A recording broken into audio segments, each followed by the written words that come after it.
Alors le projet, ouais, ça sera notre dépôt de stockage et petit atelier.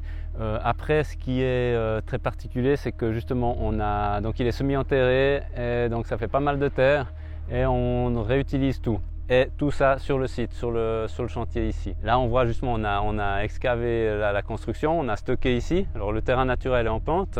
On a dit, bah, tiens, on va faire du ferro-terre. Dans le but après que c'est pas la fin, c'est qu'après on puisse faire même plus de ferro, du bambou terre ou du biosourcé terre, juste du bois ou des bambous ou du miscanthus, des coques comme ça avec de la terre.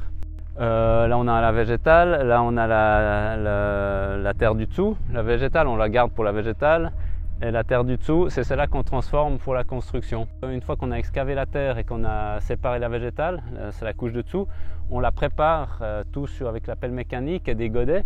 Donc on la crible et on l'aère et après on a quelque chose là qui est prêt à être utilisé, à être dans le malaxeur. Notre innovation c'est qu'on fait on appelle du shutter, c'est donc du béton de terre projeté par voie sèche, c'est important. C'est-à-dire qu'on reproduit le pisé mais avec des outils modernes. Ça part à 300 km/h dans les tuyaux et l'eau elle est rajoutée à la fin. Donc on a un truc très sec et très compact parce que chaque grain vont se compacter les uns après les autres. On a encore un avantage, c'est qu'on n'a pas besoin de tous les coffrages comme quand on fait du béton coulé. Et avec cette terre, on a quelque chose de très collant comparé au béton conventionnel. On a des productions vraiment impressionnantes qui vont encore s'améliorer. On a encore de quoi améliorer, mais on est au prix du béton là. Ensuite, elle est mélangée au ciment s'il y a besoin. Ça peut être aussi d'autres liants. On a fait plusieurs tests. Et là, ensuite, elle va dans cette guiniteuse. Et ça, les projections par voie sèche.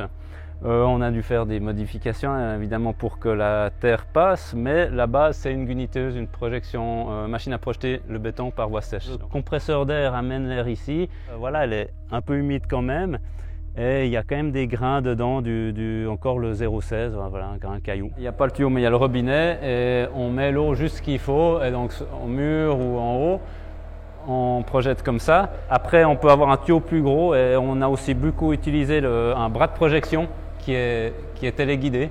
Donc on avait déjà d'abord toute l'armature dans le vide et ensuite on a projeté le béton de terre. Ensuite, il y a l'autre partie du projet de l'autre côté.